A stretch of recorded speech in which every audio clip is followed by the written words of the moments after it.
Dru Sjodin, September 26, 1981, c. November 22, 2003, was an American woman who was abducted from the Columbia Mall parking lot in Grand Forks, North Dakota, by Alfonso Rodriguez Jr., on November 22, 2003.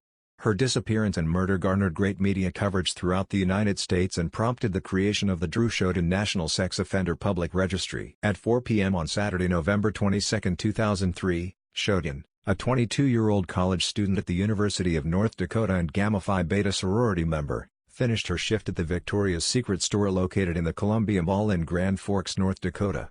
After shopping for and purchasing a new purse from Marshall Fields, Sjodin left the mall and began walking to her 1994 Oldsmobile Cutlass.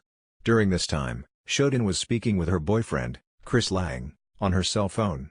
10 minutes into their conversation, Lang reports Sjodin was saying okay, before the call abruptly ended. Lang suspected that the call was just simply dropped, and because Sjodin didn't give any sense of urgency, Lang thought nothing of it. About 3 hours later, Lang received another call from her cell phone, but heard only static and the sound of buttons being pressed. It was reported by authorities this second phone call originated somewhere near Fisher, Minnesota, but that has remained unsubstantiated. With this second call and Sjodin not showing up at her other job at the El Rocco nightclub, there was concern for her whereabouts. A week later, on December 1, a suspect, 50-year-old registered Level 3 sex offender Alfonso Rodriguez Jr., born February 18, 1953, was arrested in connection with Sjodin's disappearance. Alfonso Rodriguez Jr. was the son of migrant farm workers Dolores and Alfonso Rodriguez Sr., who traveled between Crystal City, Texas, and Minnesota and then decided to settle in 1963 in Crookston, Minnesota. He admitted to using many drugs during his youth and committed his first sexual assault with a knife when he was 21 by attempting to rape a woman he asked to give him a ride home. Rodriguez had been released from prison May 1, 2003, after serving a 23-year prison term for rape, aggravated assault and kidnapping a woman. Rodriguez had also previously pleaded guilty to rape and was convicted multiple times for rape. He had a long criminal record that included repeated sexual assaults against women. He was released as a Minnesota Level 3 sex offender, which meant he was highly likely to reoffend. According to police reports, Rodriguez admitted being near the Columbia Mall the night Sjodin disappeared, allegedly viewing the film Once Upon a Time in Mexico at the Columbia Mall Cinema 4. However, that movie was not playing at that cinema or any other theater in the area. The police also found receipts of purchases that Rodriguez had made at several stores near the mall, including one receipt for a knife which he had purchased at a nearby Menards store. Rodriguez apparently had 2 toolkit knives that could be purchased at only a particular home center store which was about 1 mile from the mall, but they were not purchased the day Sjodin disappeared and a purchase date for the knives was never established. Police found a toolkit knife in Rodriguez's car that was soaking in some type of cleaning solution inside a rear wheel well. Police also found a woman's shoe and a knife in the car that had blood on it that matched Sjodin's DNA. Sjodin's body was recovered on April 17, 2004, just west of Crookston, Minnesota, when deep snow drifts began to melt. Crookston is also where Rodriguez lived with his mother. Sjodin's body was found partially nude and face down in a ravine. Her hands were tied behind her back and she had been beaten, stabbed, sexually assaulted, and had several lacerations including a 5.5-inch cut on her neck. A rope was also tied around her neck and remnants of a shopping bag were found under the rope, suggesting that a bag had been placed on her head. The medical examiner concluded that she had either died as a result of the major neck wound, from suffocation, or from exposure to the elements. Thousands of people had helped search for Sjodin, and hundreds attended her funeral. The trial was held in federal court because Sjodin had been taken across state lines. This meant that Rodriguez was eligible to receive the death penalty if convicted, a possibility not allowed under North Dakota or Minnesota law, as neither states have the death penalty.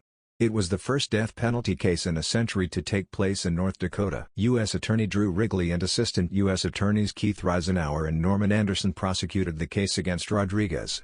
On August 30, 2006, Rodriguez was convicted in federal court of the murder of Dru Sjodin, and on September 22, 2006, the jury recommended that he receive the death penalty.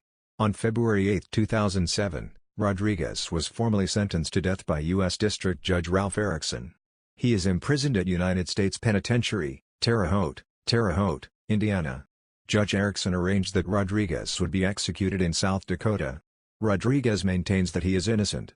In October 2011, defense attorneys filed a federal habeas corpus motion claiming that Rodriguez is mentally disabled. Legislation dubbed Dru's Law, which set up the Dru Sjodin National Sex Offender Public Registry, was passed in 2006 and signed into law by President George W. Bush. In 2004, a scholarship in Sjodin's name was set up at the University of North Dakota. Past winners include Allison Wilhelmi, 2006, Meg Towner, 2007, Rebecca Bon Miller, 2008, Victoria Muck, 2009, Simquist Slater, 2010, Grace Dorgeson, 2011, Sonia Collin, 2012, and Brianna Eglon, 2016. A memorial garden for Sjodin opened in her hometown of Pequot Lakes, Minnesota, and another is planned for the UND campus. The injuries from the official autopsy did not match the injuries found from the exhumation. And finally, after several DNA tests, there has been no definitive results. Supposedly they are doing another DNA test sometime in 2019. These are great. I'd like to talk with Justin, too. It seems pretty obvious from other things I've read that Somerton Man was the father of Justin's son. But her refusal to admit that she knew him was weird. Even if she didn't want anything to do with him, why the subterfuge? Perhaps they were both spies or she just wanted her privacy.